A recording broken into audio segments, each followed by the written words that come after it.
Welcome back to another episode of Light Beer, Dark Money. I'm Sean Noble. I am Chris Clements. How you doing, Sean? I'm doing all right. I'm a little tired today. Are you? I'm a little worn down. I had a big weekend. You had a big weekend? I'm still recovering. You guys went out to the football game. Yeah, right? Preston and I went out to watch the USC Trojans take on the San Jose State Spartans. And I can report that the offense is still pretty incredible. Good. But the defense is still the same old defense. Lots of question marks. Lots of big question marks. Okay. But they play Nevada this weekend, and that should be pretty easy. Yeah. So this is the last of the Pac-12. This is the the swan song season. This is it. Crazy. Yeah. So every game has some sort of significance. But they open up Pac-12 play on September 8th against Stanford. So, and I don't think Stanford or Cal still knows where they're going to wind up. The ACC, I think, is considering, and I'm hoping the Big Ten actually brings them in kicking and screaming, but who knows? Yeah. But that'll be the last time they play each other for quite some time. Right. If ever. Yeah. Maybe ever. So what else is going on? Yeah, in the there's world? not a lot going on. Have you heard of Biden's secret emails? Wait, what's his name? Robinware 456. Robinware? Robinware. There's like three of them. I thought that, Yeah, Robinware, and then there's jrbware@gmail.com and Robert L. Peters at pci.gov. Okay, Robert L. Peters. That's the one that I had heard. Yeah. Yeah. Well, what's your take on all this? Well, this is, look, the lead editorial in the Wall Street Journal today. So he's not going to be able to skirt away from it. But the administration is, the James Comer's committee is requesting these emails and access to these emails with the National Archives, and the National Archives then sends over their request to Obama and to Biden, and they're denying. They're saying that you can't turn them over. What do you think that means? Well, look, I mean, do I believe that elected officials should have their own private emails that they don't have to, turn over? Yeah, I think so. I mean, there's some level of privacy that should be afforded. The problem is if you're discussing government business, then you have to turn them over. And that's the question, is whether or not there's government business. So this was something I didn't know. Senators Chuck Grassley and Ron Johnson, when they were investigating Hunter Biden back in the day, back in 2021, that sounds so long ago, right. But they had a big report that came out in the fall of 2020 as well. They knew about these emails and these pseudonyms back then. They requested information. Yeah, birds chirping. Well, nothing. I'll tell you the interesting thing is that how much of the mainstream media is just catching up to stuff that's been out there. Oh yeah, for years. Yeah. And so it's interesting how, in some ways, the mainstream media, who knows it's been out there but have been ignoring it, are like, it's not really news. It's been out there. Well, you haven't reported it, so It is actually news, because most of the American people have not had an opportunity to hear about this or see it.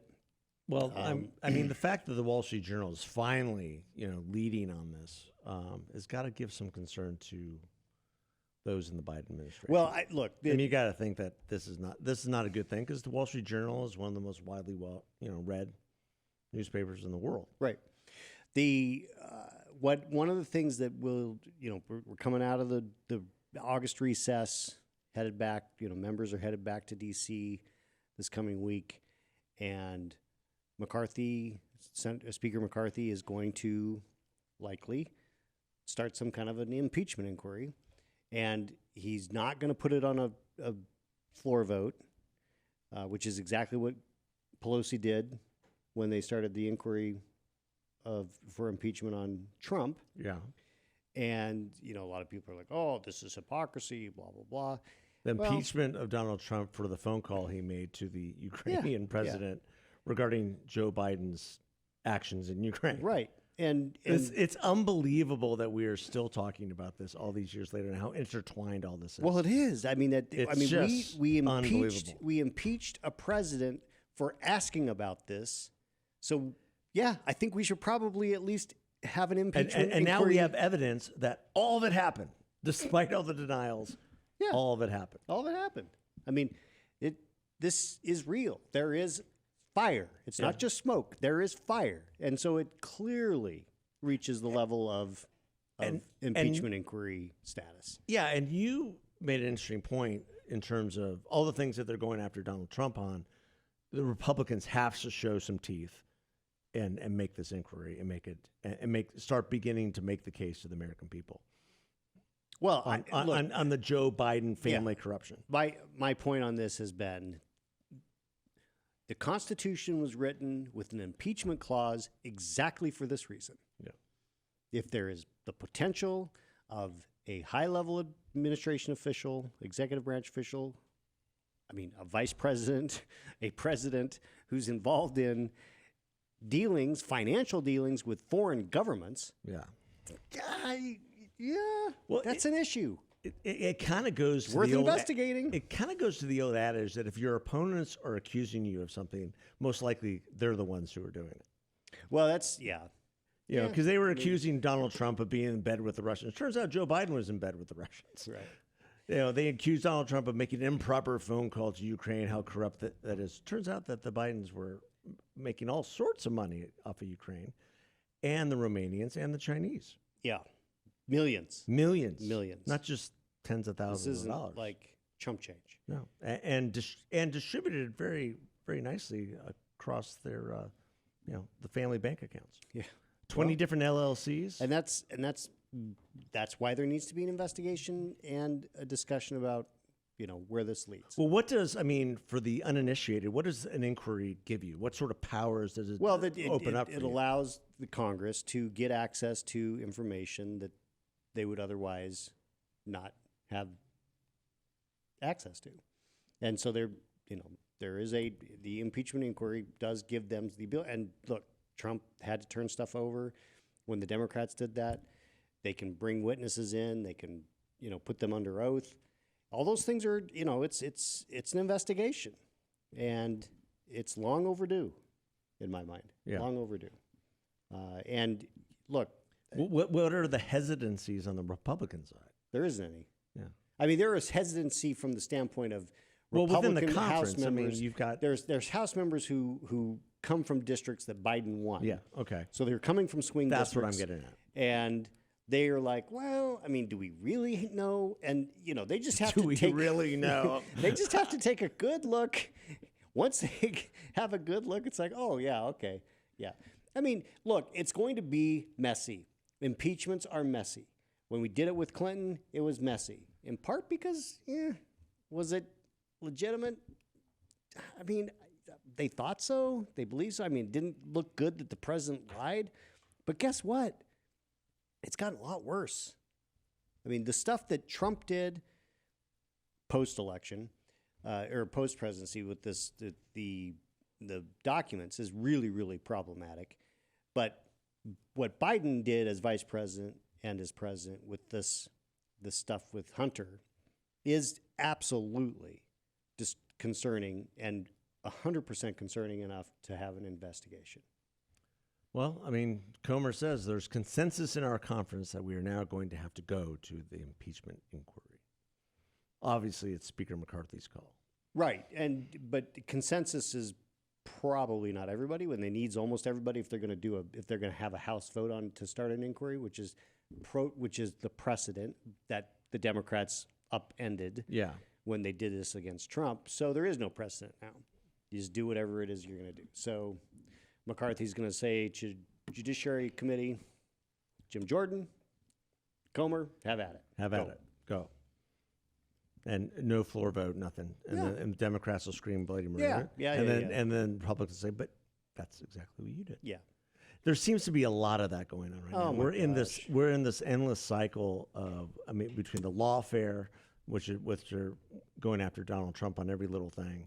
And then he made comments on Glenn Beck's program, I guess yesterday, that if he's elected president, quid pro quo, might just have to go after Hillary Clinton after all. Yeah. Just tired It's of just- it. well, I mean, we just just a need to get vicious out of it. I cycle. mean, this goes to an issue which the conservative movement has to grapple with, and that Yeah. is there's a component of the conservative movement which is become very much we are going to use the power of government to cram down the throats of people our agenda, and I don't think that's the right approach. I am not a proponent of increased government power. And so as much as we talk about weaponizing the DOJ and how outrageous this is, the last thing we need to do is do the same thing, just go in the other direction. We've got to just peel it back. Peel it back. Okay, well, what about the argument on the other side, which says, listen, they're going to take one of our scalps, we got to take one of theirs. And then it stops. Maybe it stops then. It's not going to stop. No, you don't think so? No, it's not going to stop. I mean, it only stops when somebody stops. And they say, enough. We're going to get back to normalcy. We're going to get back to following the Constitution. Because the stuff on the new right, we know what time it is. What time it is what they want is extra constitutional. That's what they want. And that's not right. And we need to just rein ourselves in and say, just because the Democrats have weaponized the DOJ and they've gone after Donald Trump and they're going after his associates.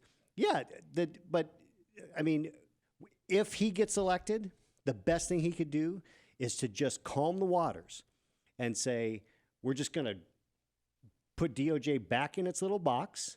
They're not going to have all this extra power. Well, we're going to rein in. You're going to have to give the president and the administration the ability to weed out the deep state operatives who are dug in to both justice and HHS and the rest of them. I am all for that Obama put there. Yeah, I am all for firing as many federal employees as they possibly can, because that we agree on. You've got to root out the career folks who do believe they operate above the law. Yeah. There's just no question that there are bureaucrats who believe they operate above the law because they know, hey, I'm going to be here after you're gone. Yeah. So F you.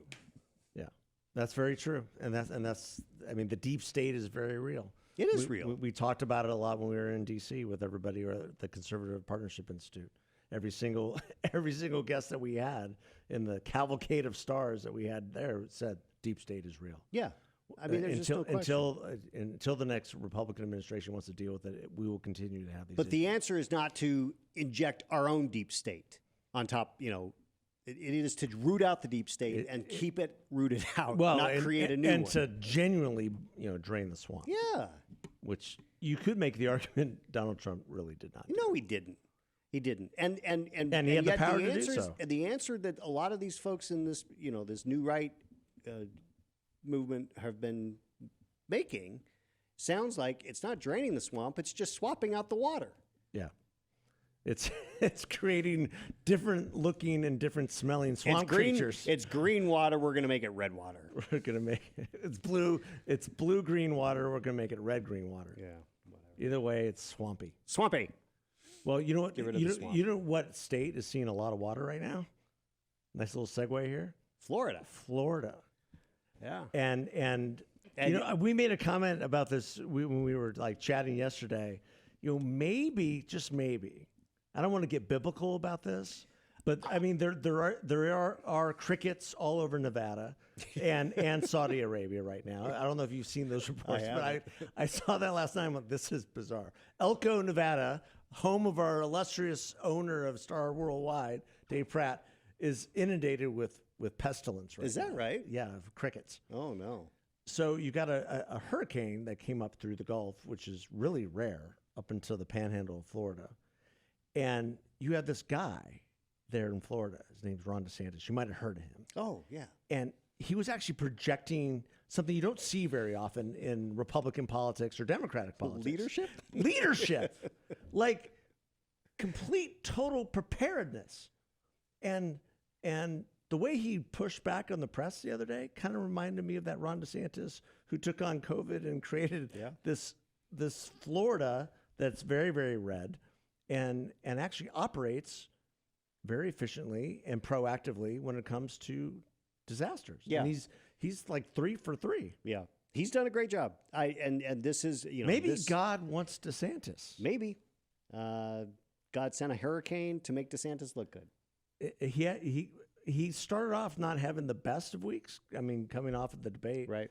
Although most people said that he won that debate, if you look at some of the polling, the post-polling. Well, I mean, he didn't hurt himself at all. He didn't hurt himself at all. And we talked about that last week. But then here comes the hurricane. He suspends his campaign, gets instantly criticized by Donald Trump. And what was interesting about that is that most people were telling Donald Trump, why don't you just shut up? Right. I mean, there was a consensus of, you really should shut up and see how this is done. Yeah. And guess what? DeSantis really showed how it's done. Yeah, he did. And it does show that DeSantis has the chops to lead. He's not the best campaigner. No. But he definitely, there is no doubt he would be a great president. Yeah. I mean, it's just, that's and that's why he scares everyone. Well, perhaps. I mean, between Trump and Biden and the rest of them. Yeah. I think he's the scariest one of all. I mean, he can actually get things done. If you notice, Tony Fabrizio, who is Trump's pollster, has written a memo to donors talking about the rise of Nikki Haley and Vivek to some degree. And what they're trying to do is reposition this from a Trump versus DeSantis to Trump versus everyone, because it makes Trump look even more formidable. But again, Trump on, and I just had listened to sound bites on Glenn Beck's program the other day. Was giving so much praise to Vivek, how he was so appreciative of how complimentary Vivek was to him during the debate.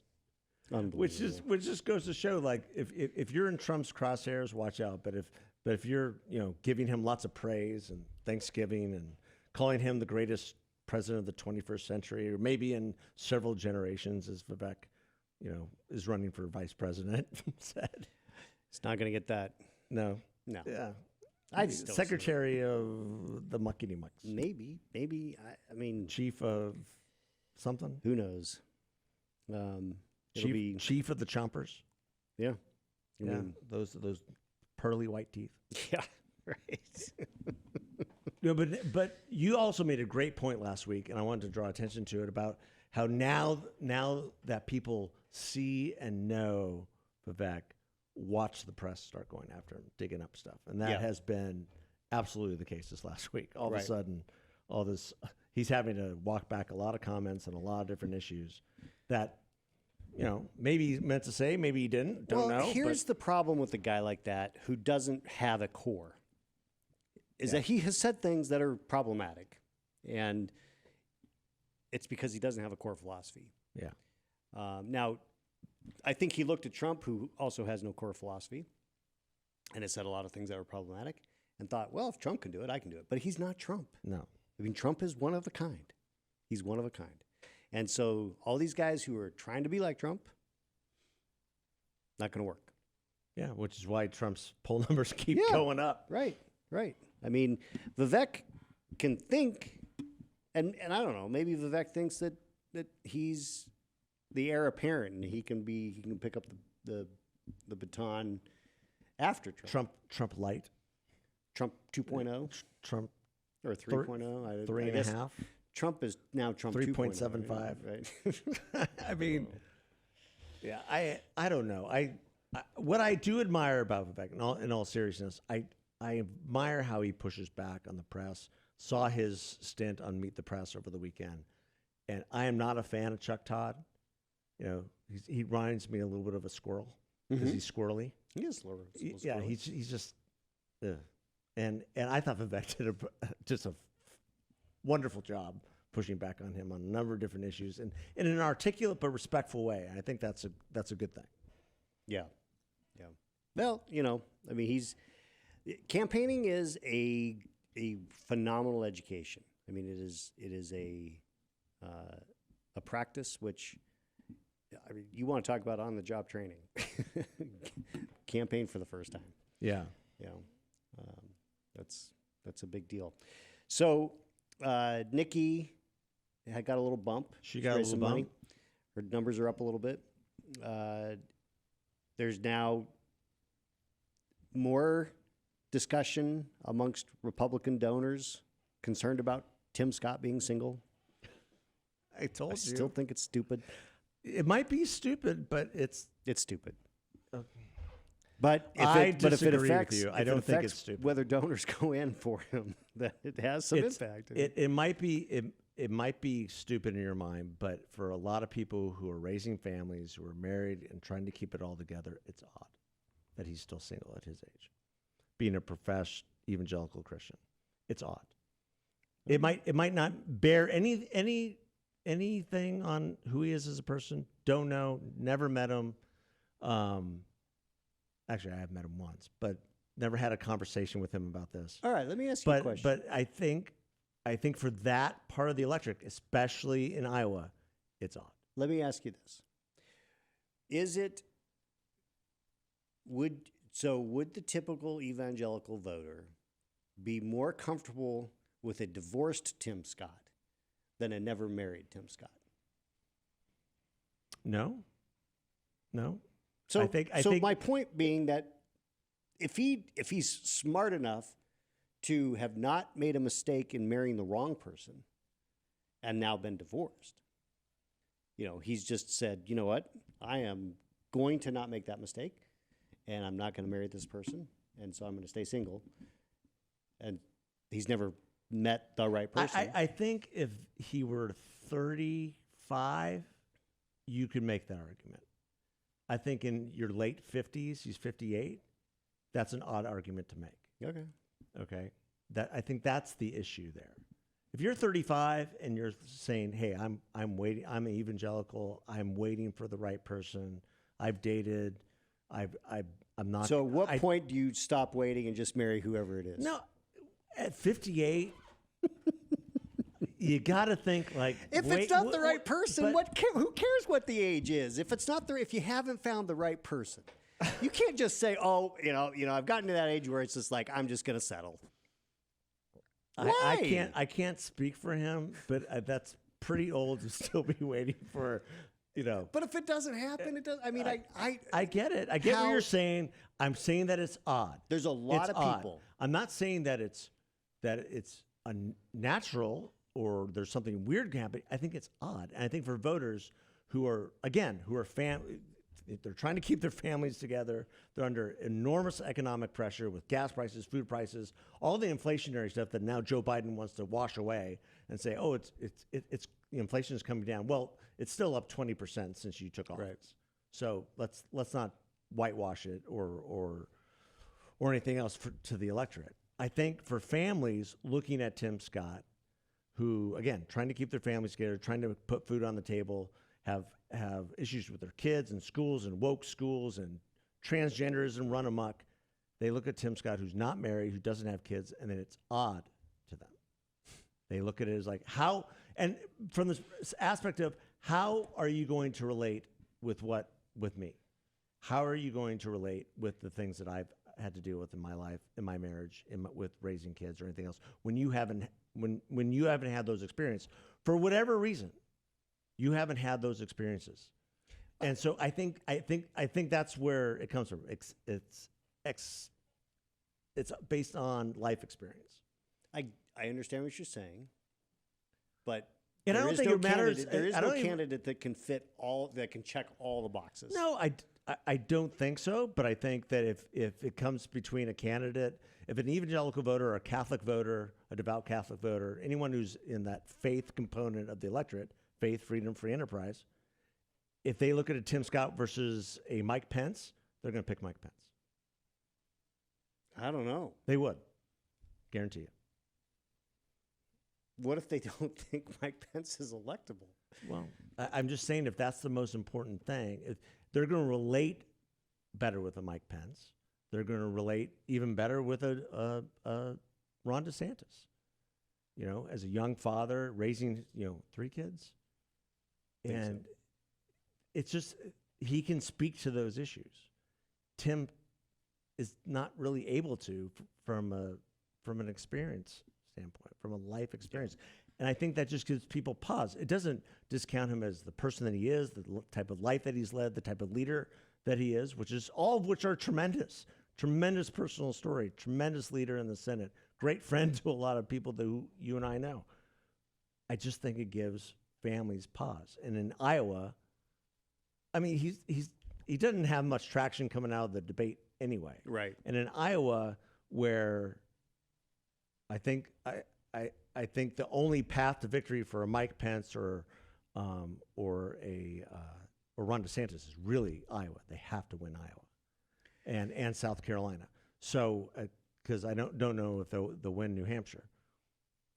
You know, they're going even that faith-based voter is going to be looking harder at a Mike Pence or a Ron DeSantis. Well, it than may Tim be. Scott. I mean, look, we spend a lot of time talking about all these candidates. I know. We might just be wasting our breath We might be. because I think Trump's probably going to get the We, nomination. we might be. I mean, stranger things have happened. Did you hear that Blake Masters is running again for Senate? I read that he's that's people close to him are saying that that's likely to happen. So I just can't believe it. I mean, look. So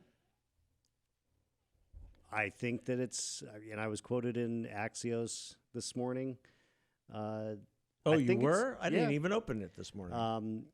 I think that it's not game set match for Kari Lake. I think that this could be a race.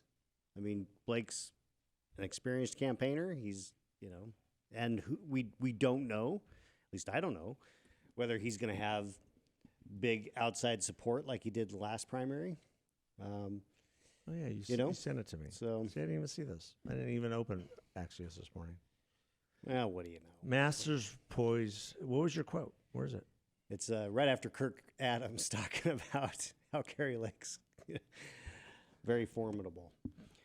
Longtime Republican consultant Sean Noble, however, says Masters should be a formidable candidate with his campaign experience and fundraising ability from last year's Senate race. This is not a game, set, match for Lake, Noble tells Axios. Phoenix. Yeah, there you go. But meanwhile, Kirk Adams says he's not going to enjoy the same level of support from MAGA world running against current reigning queen of MAGA in Arizona, at least. Adams, former Arizona House Speaker, who served as Governor Doug Ducey's chief of staff while sipping bourbon. And I believe that both of those things can be true. Yes, I think so. I did not find him to be an intriguing candidate or a compelling individual during the last campaign. And I have a certain amount of affinity for our friend Tucker Carlson, but I thought his infomercial was ridiculous on Blake. Just completely ridiculous and wasn't going to help him and wasn't really worth the time and money that they put into it. Well, I mean, this will be a very interesting dynamic because you have Kyrsten Sinema, who has not yet decided whether she's going to run or not. She's acting like she's going to. You obviously have Ruben Gallego, who's going hard left. And then you have the Republicans. And so there's Kari Lake potentially getting in. There's Blake Masters, who's reportedly going to get in. You've got Mark Lamb, who's in. And, a three-way race is something that is very, very tough to game out on how that plays. But will it matter whether Lake is the Republican nominee or Masters is the Republican nominee? I don't know. I mean, it could be interesting. I think you have to say Lake's got the advantage. Oh, I would on the say primary, so. But I don't think it's a layup. No, I don't think it's a layup. But I think if she announces, the energy behind her campaign will eclipse the rest of them. I mean, there'll just be a groundswell. And that's I never felt that with Blake Masters, which is why he lost by 10 points against basically somebody who doesn't even live in the state of Arizona. Right. I mean, who's just But I would say that Masters lost to Mark Kelly. Where is Mark Kelly? Do we know where he is? Yeah, probably outer space. Where is he? Where is Mark Kelly? Do Here we have we that go. graphic? Do we still have it? But I mean, Mark Kelly was a significantly better candidate than Katie Hobbs. Oh, well, So I wouldn't say that Lake losing to Hobbs by less than Blake Masters losing to Mark Kelly is much of an indicator of who's a better That's an interesting general point. election candidate. Yeah. I think that's a tougher call, and not something that's readily obvious at this point. And especially, I mean, one of the things that people forget is that, or maybe they don't forget because we don't know for sure, but they may not have thought about is the pro-choice community is pushing hard to get a pro-abortion ballot initiative on the ballot for next year. If there is a abortion ballot initiative, that could have some impact on how Republicans perform. Yeah. Now, it's a presidential year, so the turnout issue probably is not so much of an, if the abortion issue was on a midterm ballot, it would definitely have some, bigger impact than if it's a presidential election ballot.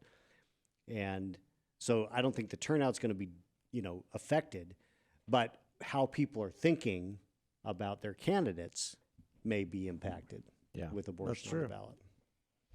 So I don't know. This is going to be a very interesting year, both nationally, obviously, with the Republican and Biden and the investigation, and whether or not he's going to, be coherent.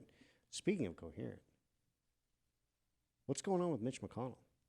Yeah, I saw that. Mitch McConnell, I think it's a bad rap from the right, and rightfully so in terms of some things that he's not used his senatorial power to stop. Well, what are you talking about? He stopped Merrick Garland from becoming a Supreme Court justice. I'm not really talking about that. The infrastructure bill that was passed, I don't think that was a good bill. It was a really good bill for Republicans. He announced his support for that, and it flew through. I mean, there's some other things that Mitch McConnell could do to use his power that he doesn't do. On the judicial side, you can absolutely give him all the credit in the world for setting up Donald Trump's run at the Supreme Court. Yeah, because of what he did to Merrick Garland. I mean, you can also, make the case that the reason why Merrick Garland is being such an activist as Attorney General is because of what Mitch McConnell did. Probably because he wanted to be a Supreme Court justice and he got denied.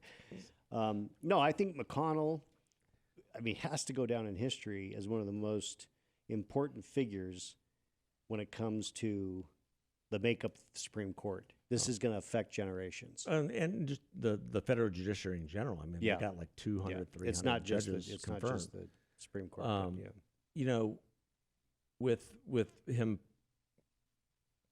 pausing the other day and staffers running around him to try to get him on the right track. I mean, you got to feel for him. It's growing old sucks. And also he fell, he hit his head, and that leads to the other truth, which is Joe Biden is one fall away from being incapacitated. And you mentioned Nikki Haley the other day, and she came in under some fire for saying this, but she's absolutely correct. A vote for Joe Biden is a vote for Kamala Harris. Yeah. And she is much more dangerous than Joe Biden as in terms of as president. Right. And and people call Nikki Haley a racist and all this other garbage. But,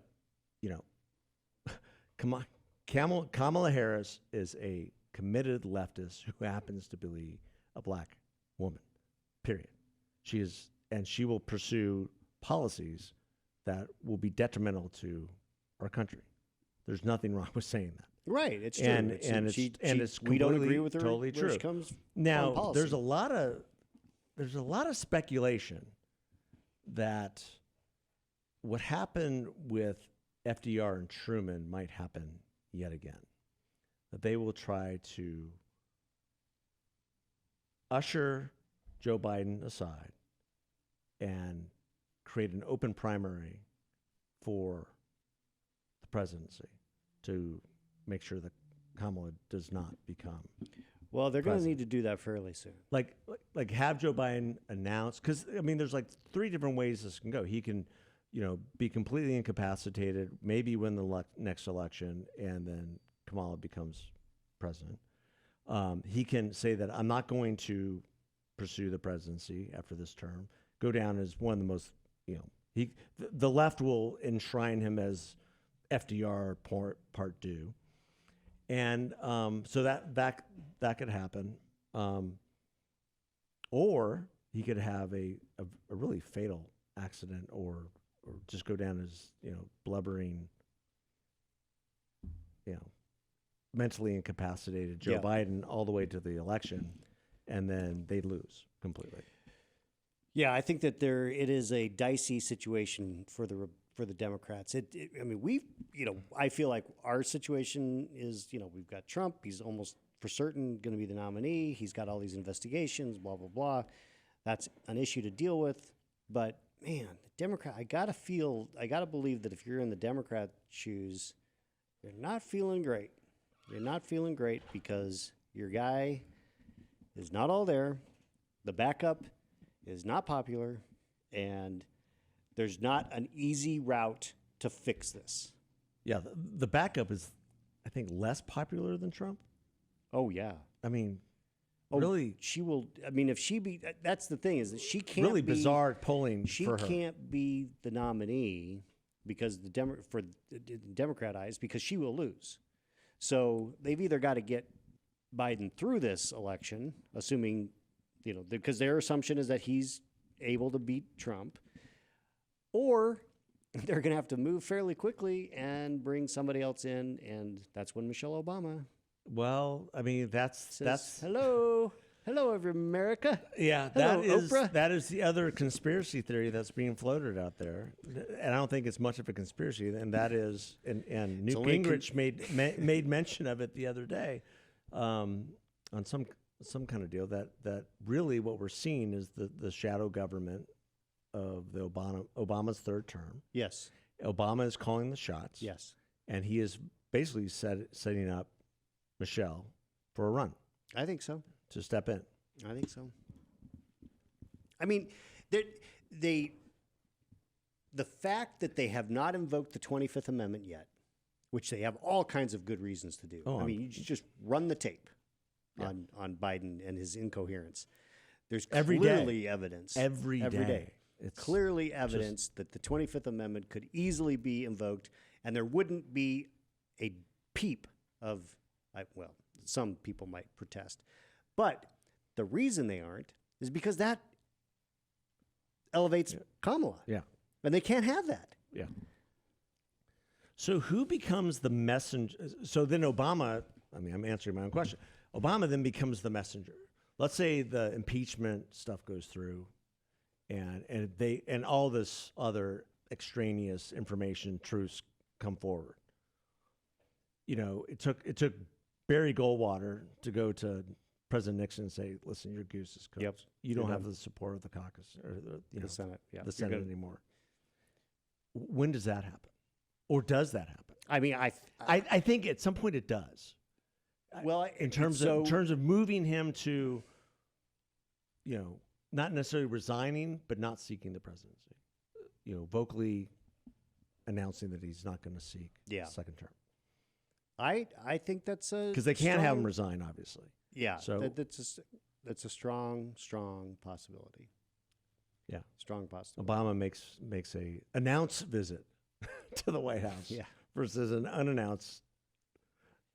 Does he have a tunnel that goes from his home 2 miles away? Is there a tunnel from to the Oval Calorama Circle Office? to the Oval Office? Maybe. I mean, that was something I was thinking about the other day. I mean, he lives a mile and a half, 2 miles away. Is there a secret tunnel from that house, from the compound? Who knows? Yeah. It wouldn't surprise me. No, they wouldn't surprise me either. Wouldn't surprise me. I mean, there's a whole entire city underneath the city. Yeah, It's pretty crazy. yeah, for sure. Something we don't understand in the West because we can't dig. That's true. I mean, there literally is an entire city underground. in D.C. Yeah. Well, for sure, between the OEB, the old executive office building, the White House, and the Treasury. Well, the There's entire all these- Capitol Hill complex is Yeah. it got an entire underground operation. Yeah. That we used to have to navigate. Yeah. I got really good at that. I did at one point. I you? couldn't do it now. I think I could still do it, but they don't allow you to do it anymore.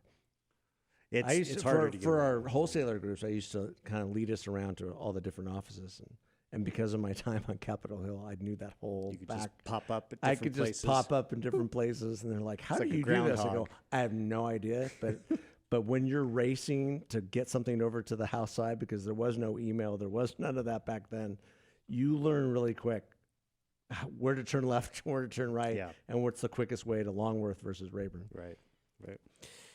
Well, Yeah. The shadow government. the shadow government. The Obama shadow It'll government. be interesting to watch. So I think that we have to watch carefully on the investigation of Biden that the House does, because that will start to give us some indicator Yeah. on how They're going to flip the switch next week, for Yeah. sure. and we'll be right there to cover it. Now, here's an honest question for you that I was just thinking earlier, but I didn't get to it because we got distracted because we're ranting. So, the U.S. Senate race in Arizona, Yeah. let's say it is a Blake Masters, Ruben Gallego, Kirsten Sinema in the middle. Who wins?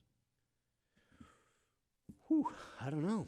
I mean, I don't know, because it really does depend a lot on where Gallego positions himself and whether or not he goes hard left and leaves a big wide open space of conservative Democrats, moderate Democrats, for Sinema to snatch up, and where Blake Masters goes, or Carrie Lake if she's the nominee, on whether they go super hard right MAGA and leave a bunch of the moderate Republicans for the Chamber of Sinema Commerce to- types. I mean, this I- this would be so in our history, and maybe in the history of any state, this is probably the best opportunity for a true independent to have a shot that we've seen. Yeah.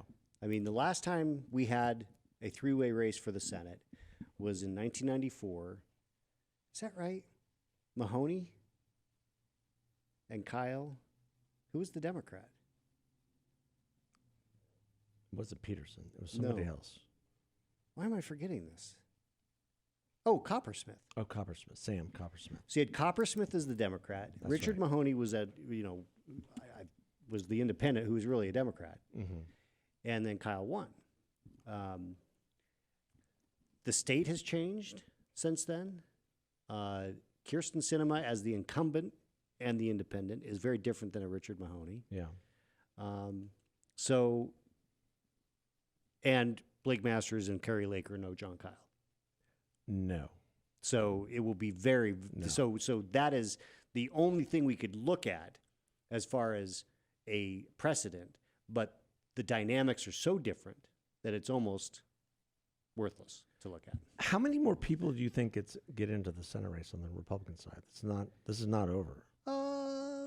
I think it might be close. I mean, Yeah. so there is now an opening. So you've got Mark Lamb, who's a border guy. You've got He supposedly is the sheriff for Pinell County. yeah. Supposedly. No, I think he is. Yeah. When he's there, not making speeches, trying to make money outside Well, of I Pinell mean, County.